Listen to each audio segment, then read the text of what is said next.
This podcast is a proud member of the Fan Hub 100. Football without fans is nothing, so we've partnered with Fan Hub to put fans first. Search Fan Hub app to play your part in the journey.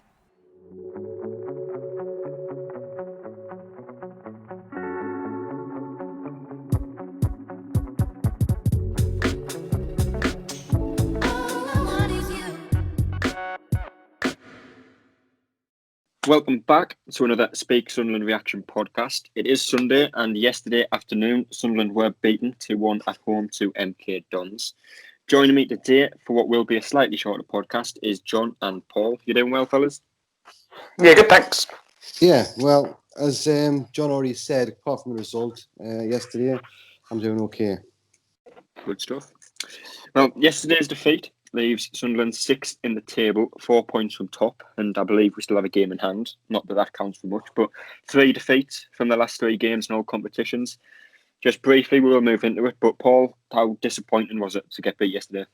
It was so disappointing. I mean, the first 10 minutes, I thought, we looked sort of half decent. Max Power doing, scoring a really good goal. I thought, yeah, it could be a good day.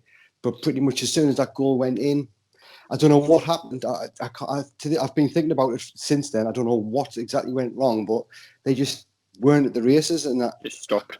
Yeah. Max Power, the one that scored the goal, it's like you thought that was it. That's all you had to do, and he just disappeared after that. Yeah. So it was extremely disappointed. Pretty much everybody that I've spoke to on Twitter, it feels exactly the same way. So yeah, can't be happy with it. Got the Sunderland team at the start of the game, and there was a few changes from the last league game. Obviously, Remy Matthews was in goal, making his league debut, as I believe Lee Burge did pick up a slight, I think it was an ankle injury, so he was on the bench. Lyndon Gooch moved back into right wing back. Jordan Willis came back into the side to partner Bailey Wright and Luke O'Nien in the centre of defence. Denver Hume started on the left wing back. Grant Ledbetter was in midfield with Max Power and Josh Scowen, and Will Grigg came in for the side to partner Charlie Wyke up front. John, there was a few changes, as I've said, from the last league game. Was there any surprises in that team? Obviously, Matthews is a surprise, but that was kind of an enforced change. It was obviously a massive surprise to see Grigg starting. Obviously, we'll get on to Grigg later on, but I don't see why he doesn't play any of the last 2 games, then comes in to start this game. I'm really, really not sure about that. Apart from that, I think the team probably picks itself, unfortunately. Maybe Luke O'Nien going in. I'm not sure with Sanderson on the bench that needed to happen. But O'Nien didn't really do that bad, I don't think, in the defence. So apart from that, I think the team picks itself. Yeah. And Paul, obviously, John's just said there, O'Nien did play left centre-back. He's normally a right wing back, but he played there, and he's played there a couple of times this season. But, while he hasn't done badly there, he's not a centre back. But he's being played there over players who have always played as a centre back in their career. Again, John said Dion Sanderson was on the bench. He's joined on loan from Wolves, and I think he's only played 1 league game. You've got Brandon Taylor, who played quite well, in the first half at least against Fleetwood midweek. Obviously, Oliver Younger was injured, I presume. But what do you think Parkinson's doing there with O'Nien? Do you think he is trying to convert O'Nien into a centre half? I don't know. I think a lot of people's questioning Parkinson at the minute with a lot of his decisions. For me, O'Nien plays much better and gives much more to the team in right back position.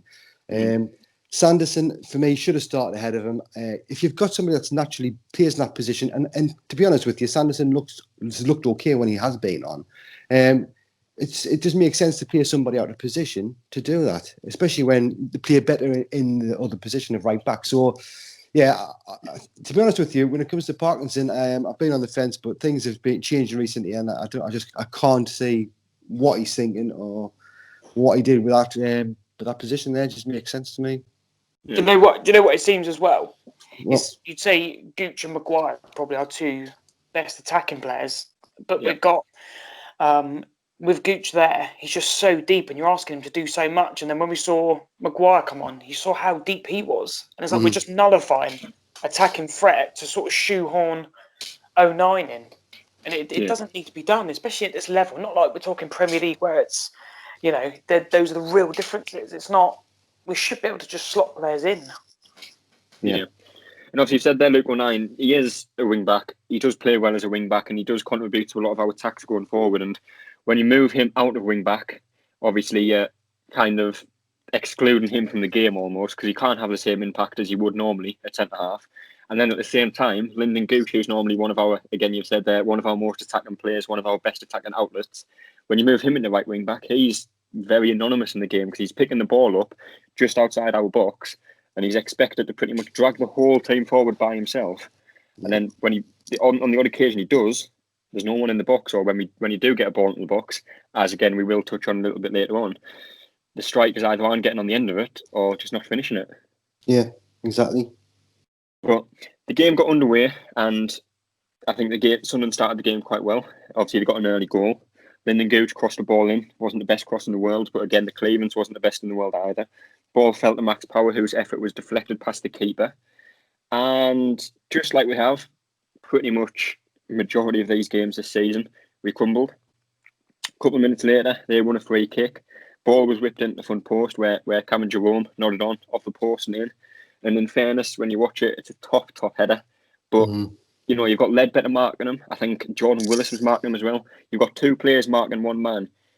How disappointing is it to actually let him win the header, John? Yeah, that is really poor, especially someone with his quality in this league. Like I say, I thought he had a really decent game, and you've probably got to be asking yourself, why are we not looking at a player like that? You imagine him up top for us. It'd be so much different, bringing others into play, and he really did run us ragged, whereas he probably shouldn't have. But yeah, he did. He had our defence all over the place. Yeah. And obviously, Paul, you've said earlier, as soon as we scored the goal, things just changed. And then, you know, a couple of minutes later, MK Dons scored the equaliser.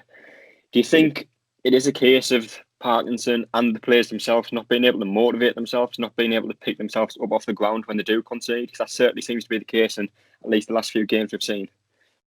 Yeah, for me, that's the only answer that it can be. I mean, like I said earlier on, I'm just baffled by his decisions. But more importantly, if the players, if we go down a goal and they can't pick themselves up, then there's a problem somewhere else. Motivating yourself obviously is a big part of it, but the manager should be doing that as well, especially at half time. They should come out fighting. You know, they've had a bollock and they want to come out and, you know, sort of rectify things, but that didn't happen. So, yeah, baffling, mate. I've got no real answers to why that's happening. Yeah, and John, it was the first half was kind of two different performances from Sunderland, but as a whole, what did you make of the first half performance? It wasn't really great. It seemed to be a lot of huffing and puffing. Will Grigg, I think his chance was in the first. Was it the first half? Will Grigg's one where he's tried to sort of side foot it in. Yeah. But yeah, missed the ball completely. All over the place for that one. And it wasn't really. It was just sort of typical League One first half. Yeah, I think with that Will Grigg chance as well. You know, I've watched it back a couple of times, and at the time when you're watching it live, he looks like he has so much time. He can take a touch, he can turn and shoot, but he seems to just try and, you know, he hasn't scored many goals at Sunderland, so he's not going to score some outrageous backheel volley against MK Dons. But do you think, again, that is a sign of, you know, lack of confidence, the fact he's not willing to try and take a touch in the box and not trying to, you know, make it easier for himself? I think the first one, I think that is maybe a striker who's maybe not on form, but has played a few games. Like if he'd have played midweek or against Mansfield, he'd have maybe been slightly sharper. But the second chance is just obviously unforgivable. I'm not even sure. It still haunts me now, even watching it back now. So I think he's a different kettle of fish altogether. I think he's absolutely finished now at Sunderland. Yeah. Well, half-time live, it was 1-1. The second half got underway, and I think it was 40 seconds into the second half, MK Dons were awarded a penalty, which is even worse considering it was Sunderland who actually started the second half. It was Sunderland's kick-off. 40 seconds later, they're in our penalty box, getting a penalty. But, you know, I've seen the penalty a couple of times, and I was watching it on repeat on Sky Sports News, and I imagine Tom White was quite annoyed having to show a replay of the game every 10 minutes. But it was a very soft penalty, I think. I think there was very, very minimal contact made on Fraser, but it was given. John, do you think that was the right decision? Yeah, I think he catches him. It's soft, but what penalties are not soft nowadays? Yeah. I don't he's obviously trying to clear the ball, and that I don't really blame him for trying to clear the ball and making the foul. It's the first time he tries to clear the ball. Yeah, we're talking about the captain of the team, who probably 50 seconds ago they've all been pumped up and told, right, keep it tight first up, keep it tight for the first 10, let's go at them. And he should be the one absolutely leading, and then miscontrols the ball. Then he swings out a leg penalty, and in theory, game over. Yeah. And Paul, for you, do you think that was the right decision to give a penalty in that instance? Yeah, for me, it's a little bit like the Ipswich game where we got the penalty awarded for a guy that basically had no intent, couldn't get out the way of it. But I mean, I know it's different. But Max Power, yeah, was for me, he was already swinging at the ball, and the guy sort of ran into him. Yeah, it was definitely very soft, but I can see why it's being given, and letter of the law, it is a penalty. So, yeah, we just had to take that one on the chin. Unfortunately, I don't really, even though Max Power was very poor. If he hadn't tried to do anything, if he just tried to move out the way, people would have been criticised him for that as well. So, yeah, I can't really blame too much for that. Yeah. Scott Fraser obviously won the penalty. He stepped up to take it, and as many of you know, he did score it. And I didn't really say much of it, and it's just a little bit added in there. But Remy Matthews seemed to dive to his right for almost a second or two before Fraser was even there kicking the ball. But it was a decent penalty nonetheless. And Scott Fraser was a player we were heavily linked with over the summer, and for whatever reason, it didn't happen. Whether that is the salary cap or whether we just weren't interested in him, I'm not sure. We probably won't ever know. But John, do you think Scott Fraser is the type of player that we are missing in midfield? Because that seems to be where we're missing most. Seems to be the place we're losing most of the battles.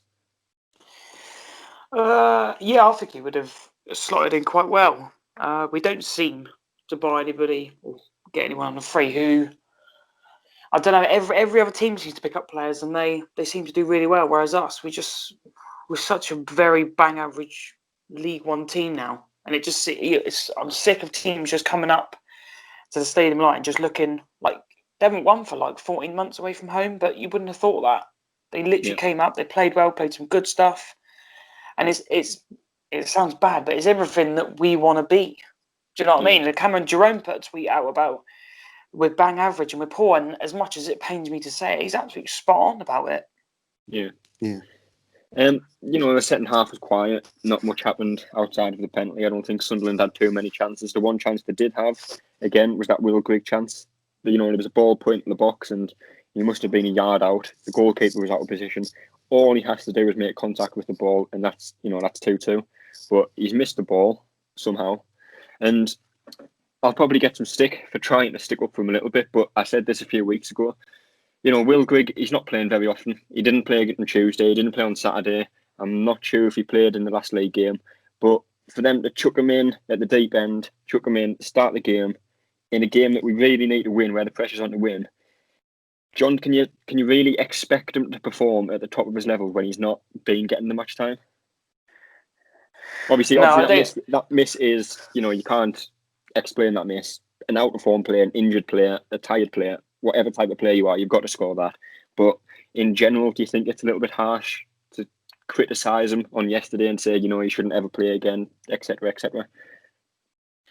I'm basing that on probably. I just don't think it's ever going to work for him here. I think it's us obviously not playing to his strengths, and asking maybe a bit more of him in that system yesterday, and then it's him as well, obviously not doing the business when he does get those opportunities. That was perfect for him yesterday to score. The first one, I'll maybe let him off due to the sharpness, but the second one is as unforgivable. I'd expect anybody to score that, anybody. But I don't see him playing for us again. And even Parkinson said in his press conference that he was not impressed with the strikers one little bit, and that's almost hung Grigg out to dry a little bit more. But I don't think he's done himself any favours though. Yeah.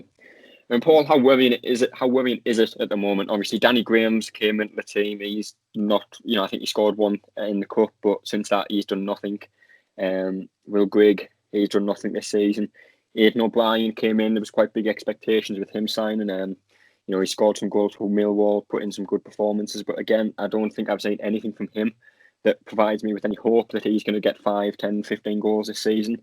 how worrying is it now that, Charlie Wyke, who was labelled as our worst striker a season ago, 2 seasons ago, is now classed as our best striker? It's very worrying. I would never have thought that I'd be saying thank God for Charlie Wyke at the beginning of the season, because if it wasn't for him, God knows what we'd be getting the goals from, because even the likes of Gucci Maguire's not provide them anymore. Yeah. Good strikers for me. Like you see, even if they're knackered, slightly injured, whatever, they get into the right positions at the right time. They can read the ball better. I mean, that one from Grigg, he's obviously not reading the ball. I mean, I know it's coming in a bit of pace at him, but it's sort of coming right towards his feet rather than slightly in front of him. But a good striker, like you say, would put that away. So it's very worrying. I don't know what's going to happen if White gets injured or suspended for a few games. I don't know what's going to happen. So it's very, very worrying. Yeah. And a lot of people say about Will Grigg that he doesn't try, he doesn't want to be here, he doesn't put the effort in. Do you think that is the case, or do you think he wants to do well, he does try, or how do you see it? I honestly do think he's trying. I don't think he's like he's not trying to shirk away like Max Power sometimes does. I think he really does want to score. He wants to be successful. I don't know for certain if he wants to be here or not. Only he really knows that. But yeah, I do think he's trying. I just think either lack of confidence and just not getting enough game time. It sounds like we're making excuses, but these things do sort of matter a bit. So I don't like to be too harsh on him, but he's not doing what he's getting paid to do. So if we weren't doing what we weren't getting paid to do at work, I'm sure things would happen. Do you know what I mean?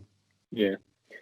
Well, it was the third defeat in a row in all competitions. Obviously, we got beat off Mansfield, which some fans claimed that was our worst result in their history. In the, I think it was the FA Cup, we got beat on Tuesday night after a good performance in the first half, but again, we crumbled in the second half. We were beating the Papa John's Trophy, and again, another defeat yesterday. But the pressure on Parkinson continues to build, it continues to intensify. I think I put a poll out 12 months ago. I think, in a week's time, it'll be 12 months on that day. I put a poll out because even at that time, the performances were worrying. Some of the results were worrying. And I asked the question, are you Parkinson in, Parkinson out? And I think it was 70% of people at that time, only a couple of months into his tenure, said Parkinson out. 12 months later, I don't think much has improved. I think at the start of the season, our defence had improved. We were looking solid defensively, but we weren't scoring enough goals. But that was fine because we were winning games. We're winning 1-0, 2-0 or whatever. But obviously, we've conceded again yesterday, 2 goals, conceded against Fleetwood, Mansfield, Portsmouth. We've started conceding the goals, and we haven't got the attacking players to outscore the opponents. But Paul, for you, is it time for him to go? Yeah, I did it. It hasn't been released yet, but I did a fancast episode with Michael Bowers yesterday, and we spoke about it briefly on there. And I've got like a lot of patience for managers, even owners as well. But after yesterday, I've been on the fence for a little while, and I well and truly fell off the fence, to be honest. So for me, it's Parkinson. It's Parkinson out. I don't know. I don't have an answer to what we would do if we got rid of him. But there's got to be somebody better, in my opinion. Now, if we stick with him, we're not even going to get anywhere near the playoffs. Never mind promotion. So something has to be done. But at the same time, I don't think anything is going to happen. As long as Stuart Donald's still in control, he's not going to get rid of him. So unless this takeover happens quite quickly, we're just going to have to grin and bear it, I think. Yeah, and there was a few people on Twitter made an interesting point. Obviously, Stuart Donald's stepped down as chairman. Obviously, Jim Rodwell's kind of doing the day-to-day running of the club. But do you think there's anyone actually in the club now with the power to sack Parkinson? Obviously, we don't have a chairman, and it's normally the chairman who would sack a manager. Do you think Rodwell has the capability to sack a manager? He's got to have. He's got to have a boss. Somebody that's... Well, whoever's paying the wages, really, is the one that can sack the person. Yeah, if you're paying for a service and you're not getting provided the service, then you can stop paying for the service. So, there's got to be somebody there that can get rid of him. I just don't think it's going to happen. That's all. Yeah, and John, for you, Parkinson, is his time up? Yeah, I think so. If these last 3 games, if you look at them as a whole, I don't see what any of the plan is, barring the first half. Against Fleetwood, but even then we had, the average age was like 21. We had all the kids in, and it's the kids who seem to look okay. Apart from that, I don't know what the plan was yesterday. I don't Yeah, I genuinely don't know. And then whatever that plan is, when that doesn't work, what's the plan? What's the plan B? There just isn't anything. And is there? Do you think he's getting the best out of every single player? I don't think he is. I'm not convinced he's getting the best out of anyone at the minute. Obviously, Chris Maguire is our best player, I'd say. He's, I think in general, I do think he is one of the better attackers in the league. And I think, any team, if you had the chance to sign a player like Chris Maguire, you'd snap someone's hand off of it. But even this season, Chris Maguire's looked out of sorts. He's, I'm not going to say he's looked lazy because he hasn't, but he's not creating the same chances. He's not getting the same chances. He's picking the ball up, like you said earlier, John, in our own half, and he's expected to do something with it. But I'm not convinced he's getting anything out of anyone at the minute. And I know a few people have said he seems to have lost the dressing room completely. Obviously, we capitulated yesterday. Fleetwood half-time. Again, I think I said that was one of the best performances I've seen under Parkinson in the first half against Fleetwood. Granted, it was against Fleetwood's under-23s and a couple of senior players, but do you think it is just a lack of, I suppose, motivation? What do you think Parkinson says at half-time? Because every time half-time comes around in a game, the players come out second half, they don't look interested, they don't look up for the game, they don't look motivated. Do you think that is purely down to Parkinson, or do you think it is also down to the players to, again, Max Power, he's the captain, do you think he's got to play a part in getting the players up for it?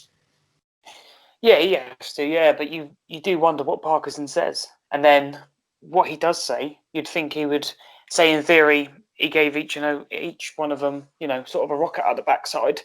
They're obviously not taking that on board because everyone seems to come out and start 10 times better than we do. And they probably haven't had any better team talk than we've had. So it's just, you do wonder what he's saying to them. Yeah. And people always say it's all good sacking the manager, but it only works if you bring in someone capable of doing better. And, off the top of my head, I think it's like Paul Cook, unemployed. I think it's Cowley, who was at Lincoln City, did well at Lincoln the other season. He's unemployed. Nigel Pearson and John, of course, we've just spoken to Gus Poirier, who says he'd be willing to come back. But, Paul, who do you think would be the ideal fit for us if/when Parkinson does inevitably leave, in terms of what attributes they have? Yeah, it depends. For me, it depends a little bit of when it actually happens. If it was to happen next week, somebody like Paul Cook, you see, would probably be the best option because they haven't got much time to do anything. But if it was to happen sort of the end of the season, if we didn't get into the playoffs or get promoted and or the takeover happened and got rid of him somehow, then there's bit more options to choose from. People that have obviously banged on for quite a while about Kevin Phillips coming. I still don't know. He's got no experience. Just because he loves the club doesn't mean he's going to do a good job. But if he came along with, I know that once again also being said, Nigel Pearson as like the number one, for me, something like that would be fantastic. But I just don't know if that would happen being stuck in League One. So I don't know. There is a few options. There was even somebody suggested on Twitter today, next season, if Joey Barton was available, would you take him? So, yeah, I mean, to be honest with you, that is a question. I actually had to think about it because I kind of stand him. I absolutely hate Joey Barton, but I think if he was a manager at Sunderland at this moment in time, we would be playing better football and we would be getting better results. And for me, ultimately, that's the most important thing. He's a complete idiot, but if he was our idiot and he was doing it for us, then I would probably accept it over Parkinson at this moment in time. But yeah, apart from that, that's it really. Yeah, and John, just quickly on like Kevin Phillips, as a lot of people seem to mention. If you look at some of the other managers who have went from a coaching role or even a playing role into management, you've got Frank Lampard, whose first managing job was in Derby. He did well with Derby. I think he got them to the playoff final. Stephen Gerrard, he went to Rangers. He's got Rangers playing some of the best football they've played in years. And obviously Wayne Rooney is now being linked with the Derby job as well, so it'll be interesting to see how he does there. But Kevin Phillips I believe he was part of the coaching staff at Leicester when they won the league. I'm not sure if any of you know if he was or not, but I believe he was. But do you think, obviously I've said, I think it was Gav from Local Report put some out on Twitter the other day about, what would you want from a manager? And I replied with something like, you want a manager who feels the pain as much as us when we lose. You want a manager who's as joy as us when we win a game. And, I think Kevin Phillips, he gets the club, he gets the fans, he's played for the club, he loved the club when he was here. Do you think someone like Kevin Phillips would be a big boost to the club in general? Or do you think it would be a mistake to hire someone completely inexperienced as a first-team manager? I'd be fully behind if Kevin Phillips came in. Imagine what that would do to the whole area and the whole club. It's probably almost a little bit similar to when Roy Keane came in, and just that it just gave you that buzz and that. I don't know if that would proper ignite the whole club to what we need. But I'd definitely be behind it. The only thing I would say is I can't see why. Maybe he has had offers, but why no one else has taken him. Yeah. There's also talk of a takeover progressing, and a few reports suggest they are interviewing for a sporting director. Do you think this is an approach you'd welcome at the club, Paul? Do you think this is something that would benefit the club going forward? Definitely. For me, it's positive. I know Stuart Donald and the other weird one, Charlie Mason, they still have small stakes in the club, but they won't have control. They won't be making the big decisions. The less involved they are for me, the better it is. So it's a positive thing. This guy that is reported coming in is got a bit of money. We don't know the full consortium. I don't know exactly how many people is involved, but I always like that Satori fella. So yeah, I don't know. It's time. Sorry, the jury's out on that one, really. Well, I'm definitely better than what we've got at the moment. Yeah, we will move into the player ratings from yesterday's game, and I'd imagine there's going to be quite a few low ratings in this one, but we will go ahead with it anyway. Obviously, Remy Matthews starting goal, and I think there was very little he could do with both goals. Obviously, Jerome's header was the top header, especially for a League One striker. He's played in the Premier League, he's played in Turkey, he's played in a lot of top divisions. So, a player of his quality, given the ball, he will score. Obviously, the other goal was a penalty. You can never really criticise the goalkeeper for not saving a penalty, but I still don't think he fills me with much confidence. His kicking at times is a little bit suspect, and the ball goes into the box, so you're not sure if he's going to come for it or whether he's going to stay or whether he's going to catch it or whether he's going to flap at it. But yesterday, I've given him a 5 out of 10. Paul, start with you. Yeah, I'll give him a 4, but I can say a 5 is acceptable as well. He did pull off a good save at one point. Yeah. So yeah, in the second half, wasn't it? Yeah, it was a good save. That would have been a goal if otherwise. So yeah, I will give him a 5. Yeah. And John? I actually went for a 6. I thought he did okay. His kicking wasn't as bad as it normally is. Like you say, he couldn't do anything with the goals and a good save late on. So yeah, just a run-of-the-mill 6. Yeah. Lyndon Gooch was at right wing back, and like I say, as a wing back, he is largely ineffective. His best attribute as a player is beating his man, crossing the ball, having a shot, and when he's playing that far back, it restricts him a lot. But I think in the first half, he was certainly getting forward a lot more, and he put some decent balls into the box. Obviously, he almost got on the end of that Grigg ball into the box. I think it was just a few minutes in. But second half, as were a lot of the players, he was largely anonymous. And again, I think I've given that a 5.5 out of 10. Paul? Yeah, I originally said after the game that no players got higher than a 4, but I think a lot of that was just in anger. So yeah, listen to what you've just said there. You're right in what you was describing. So I would give him a 5 out of 10. Yeah. And John? Yeah, I've given him a 5 as well. And again, he gave the free kick away, didn't he? Stupid free kick to give away, and that cost us. Yeah. Jordan Willis came back into the side, and I've been a big fan of him since he signed, but since he picked up that injury and missed a couple of games, he just hasn't looked the same player. And we were so used to seeing him linking up with O'Nien at right wing back, and them two linking together, getting some balls in the box, getting forward. But when O'Nien's not playing there, it limits that a lot, and Willis doesn't get forward as much. But defensively, I don't think he's looked as solid as he has been recently. Again, he was marking Jerome for the opening goal for MK Dons. He was beaten in the air. So, as part of a defence that crumbled, I think I'd give him 4 out of 10. Paul? Yeah, totally 4 out of 10. Agree with everything you said there. There was, to be honest, the Jerome goal was he positioned himself fantastic, and it would have been difficult for any defender to sort of deal with it, but you still expect it to happen. So yeah, I would give him a 4 out of 10. John? Yeah, I'll go for 4. Yeah, you can definitely see injuries affecting him every time he's on the turn. You can see he's almost worried about his knee, and then it doesn't help Parkinson obviously coming out and saying, "Oh, he's playing with an injury and he's having injections," and teams are just going to target him. Yeah. Bailey Wright started in the middle, and one of the things I've liked about Bailey Wright, especially this season, is his ability to get the ball, look up, and he played a 30-40 yard diagonal pass and would get on the attack. But yesterday, I don't actually know if he did that at all. And there was a few times he got the ball and he was playing backwards instead. And I know there was one time where Charlie White had the ball in the opposition 6-yard box and we've somehow managed to pass the ball back to Remy Matthews, which, you know, as a team who was expected to score goals, expected to be up there at the end of the season, that's just completely unacceptable as a team. But again, I think he was marginally better than Jordan Willis, so I've given like a 4.5 out of 10, 5 out of 10, Paul. Yeah, I think everybody knows he's been my favourite player this season. In a lot of last season when he was playing as well, but it hasn't been happening. And for me, that is another sign that something's wrong in the dressing room.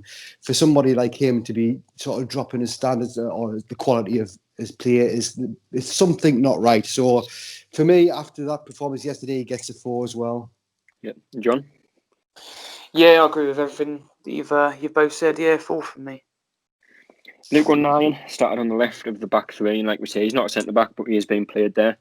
There was one point in the game, and I think it's the one point in the game that frustrated me the most, is when I think there was 10 minutes left, we're 2-1 down. One of their players went down with an injury, and O'Nien's played the ball out for a throw-in. And I know some people would say it's fair play, you know, let him get treatment. But in a game that you need to win, you're 2-1 down, 10 minutes to go, you don't play the ball down there. But I suppose that is just down to O'Nien being too nice of a person, I suppose. But again, do you think that's Parkinson not installing a ruthless mentality in the squad? It's difficult because, like you say, Luke O'Nien's such a nice person. And in a way, it is nice to see sportsmanship as well, because that's something from the past, as far as I can tell these days. So he's just too nice. I don't think Parkinson really could make him be something else that he's not. I think he kicked it out just because he was concerned about the other player, which is nice to see, but it's not good, as you say, in terms of us pushing on to get the win. Yeah. I gave him a 6 out of 10. As a performance, I think he was a 5 out of 10. But just for the fact he's getting played out of position, he's not a centre back. I've boosted it up to a 6. So, Paul. Yeah, just because he's out of position and he shouldn't be playing on the right, I've given him a 5. And John? Yeah, I'll give him a 6. I don't think he was too bad in defence, to be fair. And you're saying about what Parkinson's installed in the squad. If you watch when O'Nien kicks the ball out, I think it's Ledbetter, because you can hear it. It goes absolutely mental at him. So it's obviously there is a bit of an imbalance then, isn't there? Obviously, Ledbetter doesn't want to kick him out. O'Nien wants to kick it out. So they all seem to not be on the same page. Yeah. Denver Hume started at left wing back, and obviously McFadzean's played the last couple of games. And to be fair, I think in the last 2 games he has played, I think he's been our best player, if not one of our best players. But obviously he picked up an injury against Fleetwood. So Denver Hume started yesterday. Although even if McFadzean was fit, I think Hume would have started. But you know, I think Hume was poor yesterday. I thought every touch he took was quite heavy. You know, I can't remember too many crosses getting put into the box, and defensively he was suspect. There's a couple of times he's kind of wimped out of a challenge and they've broke through. But I hate doing these low ones because I always feel like I'm being too harsh. But Hume, for me, I just think he was very poor comparing to what he has been previous in the season. So I think I'll give him a 3 out of 10, Paul. Yeah, I agree with that as well. But I'll give him a 4. I think just slightly better. I don't know. I can't give him a 3. I'll stick with a 4, but just for the reasons you have said. Yeah, and John. I've actually given him a 5. I think he does try, and I do think we look to him a lot, and that's a lot on his shoulders to.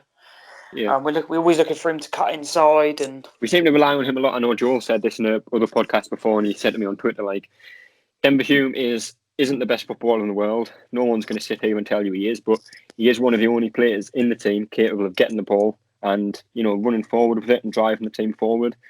Without him, you know, I dread to think how many attacks in a game we'd have. But for you, do you think McFadzean, when he's fit, do you think he's going to benefit the team more as a wing back? Yeah, I think he will look a lot more accomplished. Better crossing, and Denver's still learning, I think. But I think we put a lot of pressure on him, especially the senior pros we got in the team, and a lot, like you said, a few of them can go hiding, whereas I don't think Hume does. But he's still young, still learning, and I think McFadzean hopefully gets fit and we can stick him in for a few games and see where we go from there. Yeah. Grant Ledbetter started in front of the back three again, and I don't think he did much well, and I don't think he did anything wrong. So for that reason, I've given him a 5 out of 10. I don't think he was really involved in the game too much because of the flow of the game. And yeah, Paul. Yeah, I'll give him a 4. He wasn't doing much, like you say. When you're in a game like that, you need urgency, you need creativity and pace. And unfortunately for him, he's never going to provide that. Yeah, I just found it frustrating. The whole midfield was frustrating for me, so I'll stick with a 4. John? Yeah, I'll go along with 4 as well. Again, he's slowed it down sometimes. He doesn't need to. Different if we're winning, then he's the ideal player, but not when we're chasing a game. Yeah. Max Power, obviously the captain of the team. Whether that's a right decision or not, I'll let you decide. But obviously he got the goal, albeit it was a huge deflection. And I think that is the only time I remember him doing anything of note. And a few sideways and backwards passes, of course, as he usually does. But like we've said there, he seems to go missing in the games. The Max Power we saw in our first season League One was completely different. He was scoring goals almost every other week. He was making these forward runs. He was making these forward passes. But now, I think John, you've said it before, or might have been Paul. I'm not sure who it was that said it. But Bailey White will have the ball. Power will sprint back to him to get the ball off him. He'll run forward with the ball. He'll realise nothing's on, so he'll run backwards with the ball and play it back to Bailey White. And I think in a game where you need to score, you need to mount some attacks, you need to get players forward, he hinders that a lot, especially in a midfield with Ledbetter. I think if it was one or the other, it would be a lot more beneficial. But 4.5 out of 10. John, Paul, sorry, you're losing your head. I would have given him a 3, but I think with the goal, it's just knocked him over to a 4. Yeah, it just appears he's not the player we know he's capable of being. He's hiding. He's definitely not a captain material, in my opinion. I much preferred having Bailey Wright as the captain. Maybe Bailey Wright as well feels like he should have been captain, and maybe that's having an effect on him. But yeah, not impressed with him. And I don't like. Some people say they like to say Max Power playing alongside Grant Ledbetter. For me, I don't. Too negative for me. Yeah. I just don't like it. I don't know. I think he'd probably play a bit better with Scowen. Yeah. But yeah, I'll just stick with the 4, I think. John? Yeah, I'll go along with a 4. It's probably been a bit generous. As I said, a miscontrol before the penalty from our kickoff. But if I had to put him anywhere, not that I would play him, but I'd probably play him sort of in a Maguire position, and playing a lot further forward and try and get rid of his defensive responsibilities. And I think he's probably not too bad. When we saw him, when he came on for us against, I think it was Coventry away, we drew 1-1 when Catamol scored. And he came on for 20 minutes and he was he played really, really well there. And I think he might have played there for when we played Bristol Rovers in the Cup when Grigg scored. Yeah. But yeah, to put him there, I think he'd do it right, but not. Yeah, he doesn't get anywhere near the midfield at the moment for me, nowhere. Yeah. Josh Scowen was the last midfielder, and in fact, I'm not sure how many times he actually touched the ball, which was quite a surprise. Because I think Scowen is quite normally a very busy player. He's normally on the ball a lot. He's normally, as Nick Barnes refers to, he is referred to as the rat of the team. He's always hard working, but I don't think he got on the ball too much. He didn't make much happen. So again, 4 out of 10 for me, Paul. Yeah, he wasn't really much of a rat, more like an overweight mouse yesterday. So I'll agree with that. I'll give him a 4 out of 10 as well. And John? Yeah, exactly the same as you guys have said. Will Grigg back into the team, and touched on a couple of the chances that he had, and an informed Will Grigg would have won us that game, but he hasn't been informed since he signed. So he had 2 chances, he's fluffed them both. I don't think Sunderland got the ball into him enough, really. But again, I'm not going to defend him too much because he was poor yesterday. But 3 out of 10 for me, Paul. Yeah, you can't argue with that. It's even close to a 2. I'll stick with the 3. And John? Yeah, I've gone 3 again. Obviously, maybe sticking up for him slightly. If we had him and Charlie White playing regularly, I think they probably would score goals if we had balls coming in. But they just seem to be, they don't know where the balls are coming. They don't seem to be in the right place. And even in the last 20 minutes, why not go 4-4-2 and just say, right, you two in the middle and just get your crosses in? But we can't even do that. Charlie White is, of course, the last striker in the team. And, he didn't do much in the game. He didn't do much wrong, however. I think he was very frustrated up front. Obviously, he was with someone up front, so he wasn't as isolated as he has been recently. But unlike recent games, we didn't actually get the ball up to him enough. And the odd time that we did, he did do well holding it up, but there was no one there to kind of pick up the second ball from him. So I've given just a slightly higher rating than Grigg, a 4 out of 10 for me, Paul. Yeah, I agree with what you see. When you're saying about not doing much, but not doing much wrong either, I think there's a few players like that in the team at the moment. Well, in that game. So, yeah, you're spot on with that description. I'd give him a 4 out of 10 as well. John? Yeah, I'll go 4 out of 10 as well. We're not seeing the high intensity press that we have. Bearing in mind, these players have probably had like 2 weeks off. It's just, which was a good part of our game. We're not seeing that. And Charlie White yesterday, he'd do one sprint and then sort of seem to be a bit tired for the next, couple of minutes, and then it'll be again maybe. And yeah, I don't know where that's gone. Yeah. I think it's fair to say we'll skip the man of the match unless there was any players from Sunderland that stood out to you yesterday. I don't know if there would be, but I was trying to think on mine who I would give it to. I think on the video I did say Remy Matthews just for the save, but it is very difficult to pick one. So yeah, I would probably just skip that one. Yeah. Well, our next game is, of course, against Doncaster, I believe. I don't think we have a game midweek this week, which is probably a positive for the mental health of every Sunderland supporter.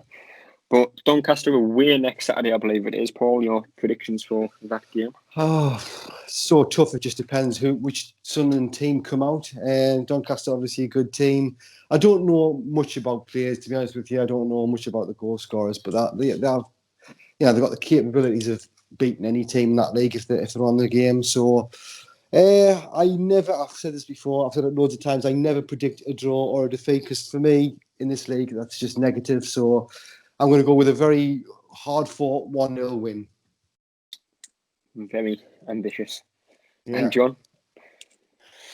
I don't even know what team will turn up. I don't know what a week's training will do, or what sort of ideas Parkinson's going to come out with. It could be anything.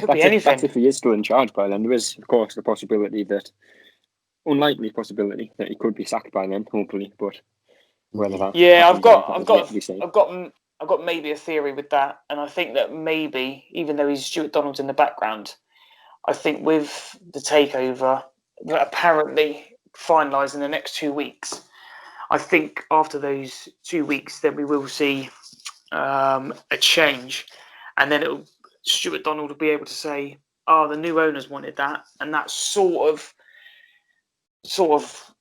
doesn't muddy the water for Stuart Donald. Almost seem like, "Oh no, it's the new owners," but he wouldn't be paying the compensation either, would he? No, yeah, exactly. But he's still obviously part of the club. Not that we want him to be, but he still is. And it's maybe because he's hanging on. It's almost like he's trying to maybe build a little bit of a bridge. And obviously, if we get rid of Parkinson and then someone else does come in who's better than Parkinson, maybe Stuart Donald will be thinking, "Well, I've done that, and it's a bit of a reprieve for him." That's my thinking, anyway. It's a good theory. Hopefully, that is the case. Yeah, but we've got to wait 2 weeks though. Yeah, yeah. Time will tell. But obviously, when Chris Coleman was sacked, that was before. I think it was before the takeover was announced when Stuart Donald came in, wasn't it? I think I think it was all on it Sunday morning. Yeah. So we will have to wait and see on that one. Hopefully, I wouldn't mind the club statement at 6 o'clock tonight, personally. But yes, I don't think that's going to happen. But we will see. We will be back again next Sunday with another reaction podcast after the Doncaster game on Saturday. Hopefully a win. I didn't say my prediction for the game. I'm going to say I think it's going to finish 1-1.